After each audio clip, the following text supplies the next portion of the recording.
Jakarta Selatan. Ini perlu saya klarifikasi sehingga sampai dengan hari ini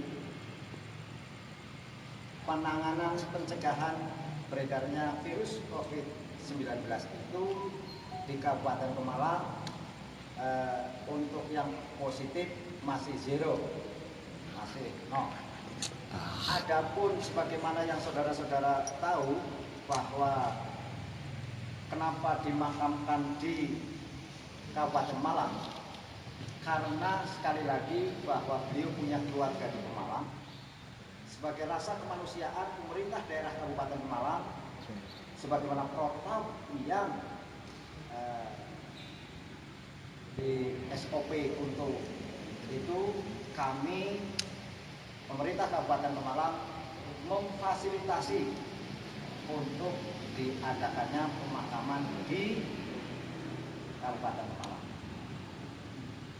sehingga saudara-saudara sekali lagi ini klarifikasi dan saya menghimbau kepada warga masyarakat Kabupaten Pemalang untuk tetap tenang, waspada, dan mari kita bersama-sama mencegah beredarnya virus COVID-19 atau yang biasa disebut corona ini dengan penuh rasa tawakal, dengan kesiapsiagaan yang penuh, sehingga warga masyarakat sekali lagi jangan cemas, jangan panik, tapi kita tetap berikhtiar, berusaha bersama-sama bagaimana melawan corona itu sendiri. Saya kira ini klarifikasi dari saya. Lebih lanjut nanti kita bisa sampaikan data yang ada di layar, karena kita punya data sampai dengan hari ini berapa yang ODP, berapa yang TDP, dan berapa juga migran yang datang ke Kabupaten Malang. Karena sebagaimana tadi saya sampaikan bahwa kebetulan yang meninggal itu ber-KTP DKI Jakarta, di Jakarta Selatan, dan tapi tinggal di sana, ya, tinggalnya di sana. Di sini adalah kebetulan ya telok pilih ataupun nengok keluarga yang ada di sini. Sudah dimakamkan.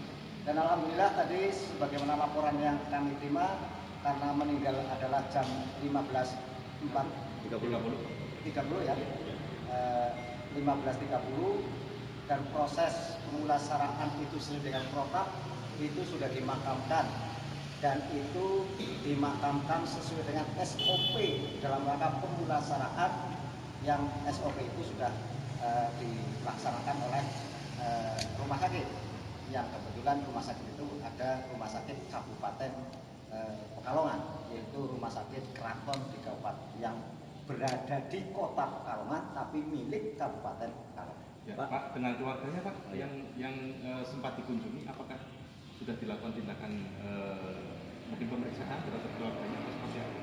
Sudah kita tracking keluarga yang pernah dikunjungi, keluarga yang pernah dijenguk, semuanya sudah kita tracking, dan alhamdulillah sampai dengan hari ini masih ada juga keluarga sekitar yang ada di 5 orang yang sedang kita pantau. Itu ada 5 orang keluarganya, dan hasilnya sampai dengan hari ini belum ada hasil, karena ini masih dalam PDP atau ODP ya Pak. Pak, terhadap reaksi tetangga Pak, mungkin ini antisipasi warga sekitar, mungkin ini bisa jadi dikucilkan karena kondisi yang seperti ini. Himbauan dari Bapak seperti apa? Sebenarnya hal seperti ini kan hal yang tidak perlu ditakutkan, karena virus ini masuk juga bagaimana melihat daya tahan tubuh kita.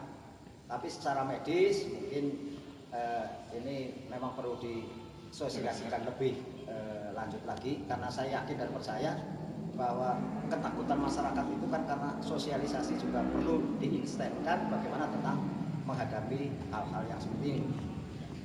Tidak perlu dikucilkan seperti itu ya? Nggak perlu dikucilkan, nggak perlu dikucilkan. Dan pemerintah insya Allah hadir dalam rangka bagaimana membantu masyarakat, termasuk tadi saya sampaikan tracking untuk mana saja kita susur semua kepada keluarganya, siapa yang pernah dikunjungi, siapa yang pernah didatangi, kita tracking dan kita turunkan semua kekuatan yang kita ada bersama tim gugus tugas ini bersama-sama bagaimana menelusur dari objek yang pernah dikunjungi dari yang bersangkutan. Terima kasih Pak. Pak, itu perlu berapa waktu Pak untuk memproses itu keluarganya Pak? Ini kan sejak kemarin dilakukan penanganan dari rumah sakit yang ada di Bendan maupun di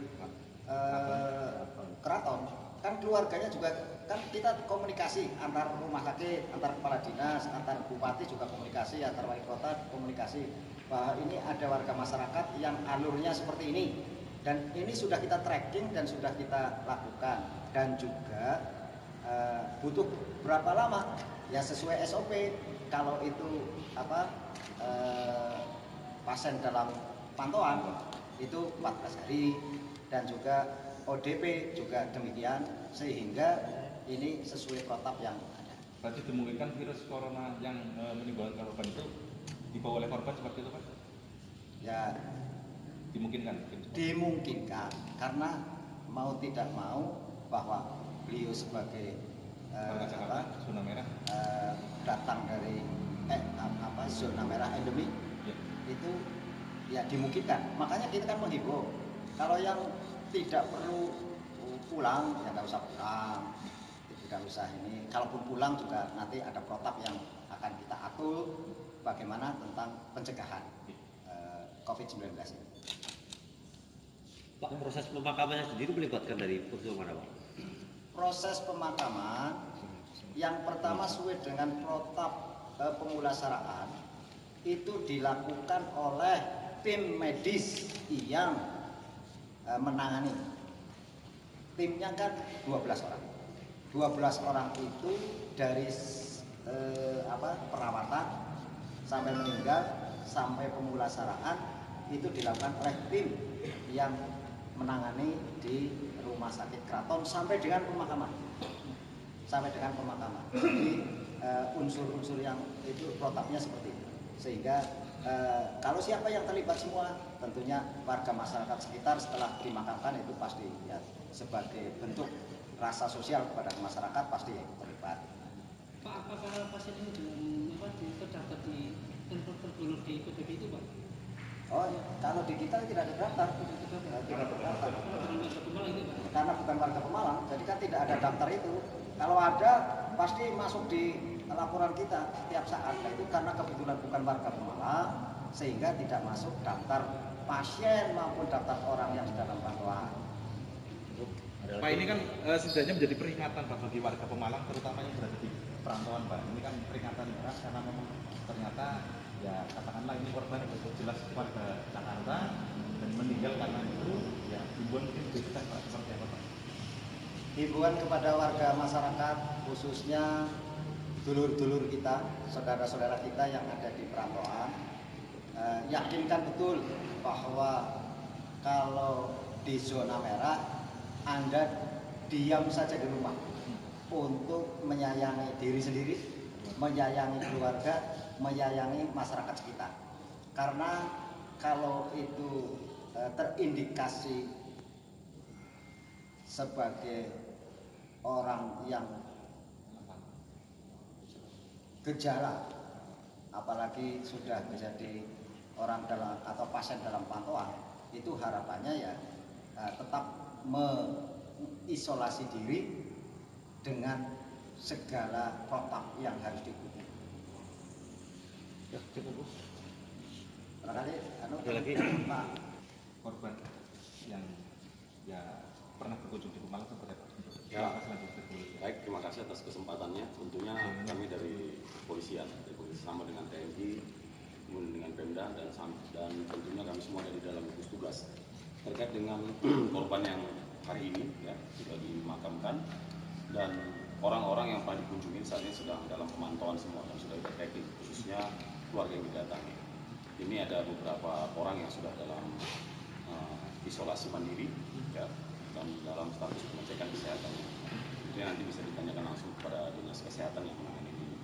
Tentunya kami juga menghimbau dari kepolisian bagi masyarakat yang ada di Pemalang agar tidak melaksanakan kegiatan sosial terlebih dahulu sebagaimana dengan maklumat Bapak Kapolri. Untuk sementara ditunda dan nanti akan dilaksanakan sesuai dengan perkembangan situasi yang akan diumumkan lebih lanjut. Saya Karena kira itu. tindakan tegas jika Ya. masih banyak kerumunan, ternyata panggilan-panggilan yang mengundang perkumpulan dari masyarakat, tindakan tegas dari kepolisian seperti apa? Terkait dengan tindakan tegas, ya kami menganut asas ultimum remedium, di mana asas ultimum remedium ini adalah pemidanaan itu adalah upaya yang terakhir. Saat ini kami masih menghimbau kepada masyarakat agar tidak melaksanakan kegiatan-kegiatan sosial terlebih dahulu, ditunda, bukan dilarang, ditunda terlebih dahulu sampai dengan ada keputusan lebih lanjut. Dan kemudian juga terkait dengan kegiatan-kegiatan sosial itu misalnya seperti olahraga dan lain sebagainya, kalau itu tidak dilaksanakan dulu karena itu memancing ataupun mengumpulkan orang banyak ya, sehingga seperti kita ketahui virus ini begitu cepat ya, untuk menjangkiti orang dan kita sama-sama untuk menjaganya. Jadi semangat kita harus sama, yaitu semangat pencegahan agar kita ataupun warga di Pemalang ini tidak terkena oleh virus ini. Itu yang perlu kita sampaikan. Terima kasih. Bahwa monitoring COVID-19 di Kabupaten Pemalang datanya adalah sebagai berikut. Data yang pertama adalah orang dalam pantauan. Ini ada 1.209. Ini orang, ya, 1.209 orang. Pasien dalam pengawasan atau PDP ini ada 14 orang. Dan sampai dengan hari ini alhamdulillah di Kabupaten Pemalang bahwa kasus COVID-19 ini yang positif 0. Mudah-mudahan ini tetap 0 sehingga kita terhindar dari bencana ini. Tapi yang lebih penting lagi bahwa pemantauan ini dilakukan sehingga pemantauan dilakukan yang sekarang sampai hari ini tetap masih kita pantau secara intensif adalah ini. Dan yang sudah kita selesai 301 dan dalam pengawasan itu adalah ini 6 orang dan selesai ini berarti ya sudah dianggap sembuh. Ya. Ini dari 14 orang yang masih kita awasi secara ketat ini adalah 6 orang dan yang 8 orang itu sudah sembuh dan alhamdulillah meninggal atau meninggal itu adalah kita 0. Artinya masih dalam perawatan 6 orang seperti itu, Pak? Ya sampai dengan hari ini hari masih ini. dalam pengawasan secara intensif ya, atau yang dilakukan oleh rumah sakit itu masih ada. Seluruhnya dirawat di rumah sakit di Pemalang? Ini Dari 6 orang itu? kebetulan kita rujuk ke beberapa rumah sakit yang sudah memenuhi sebagaimana protap yang harus diikuti, yaitu ada di Semarang, ada di Salatiga, ada di ada di beberapa rumah sakit. Di beberapa rumah sakit. Ini yang saya ingat itu ada di Kabupaten di Kota Salatiga, ada di Wonosobo, ada di Semarang. Ini yang kebetulan kita punya kerjasama. Kita punya kerjasama dengan rumah sakit yang ada di sana. Dan kita juga sedang mempersiapkan, sebagaimana kita kemarin sampaikan, sedang mempersiapkan rumah sakit kita buat ruang isolasi standar sebagaimana standar yang harus kita ikuti. Ini sedang kita siapkan. Mudah-mudahan sih dari 6 orang ini sembuh dan dari yang 1.209 clear tidak sampai kita rujuk ke rumah sakit. Amin. Pak, sejauh ini selama ini apa ada kendala Pak untuk penanganan COVID-19 di Kabupaten Pemalang ini Pak? Apakah menemukan kendala seperti apa kendalanya? Kendala sebagaimana warga masyarakat juga sampaikan itu memang ada beberapa kendala. Ketersediaan alat pelindung diri, itu ketersediaan alat pelindung diri itu memang di berbagai distributor kita cari itu juga karena semuanya mungkin perlu sehingga itu antrinya cukup panjang. Ya. Sampai ke Pindad kita sampai calling ke Pindad yang membuat alat itu. Itu pun untuk yang namanya apa itu sprayer itu untuk itu yang seperti kotak itu saja di sana menyampaikan bahwa sehari baru bisa produksi itu 20 sampai 25. Padahal antrinya itu sudah cukup panjang. Itu di Pindad sendiri. Kita sudah sengaja telepon ke Pindad. Itu juga seperti itu. Alternatif Pak seperti yang di desa ke desa itu membuat Pak. Ya ini sedang kita rancang, tapi kan juga harus memenuhi Standar. memenuhi kualifikasi. Ya. Bagaimana kan juga apakah itu nanti malah jangan-jangan malah tambah nyemprot Ya. malah tambah orang daya tahan. Ketersediaan Pak. Ruang isolasi untuk Ibu Malang, Pak. Sedang kita siapkan 6 ruang isolasi dan kita siapkan berarti masing-masing itu tenaga medis non medis itu berarti kalau diperkirakan satu orang butuh 36 medis. karena apa? Ketenangan. Itu 3 shift. Ya. Per shift itu 12 orang. Kalau 12 orang kali 3 itu satu pasien dalam sehari semalam itu harus Butuhkan menyiapkan tenaga medis, non medis atau paramedis itu 36 orang. Itu kalau satu. Pak, untuk kesadaran APD saat ini Pak, cukup untuk berapa lama Pak di Pemalang? Ya ini penanganan darurat yang sedang kita lakukan hari ini cukup dan insya Allah besok hari Selasa kita sudah calling dengan Kementerian Kesehatan dengan Dinas Provinsi itu dibantu dalam rangka pengadaan APD? itu alat pelindung dirinya itu besok hari Selasa akan dikirim. Makanya besok kita rencanakan akan kita serahkan kepada puskesmas dalam rangka menghadapi ini. Insya Allah aman berarti Pak ya? Harus mudik. Ini alat pelindung dirinya harus kita siapkan. Jangan sampai pejuang-pejuang kita tenaga medis, para medis yang juga berjuang di lapangan itu juga tidak dilindungi secara kesehatannya. Iya. Oke. Terima kasih Matur nuwun.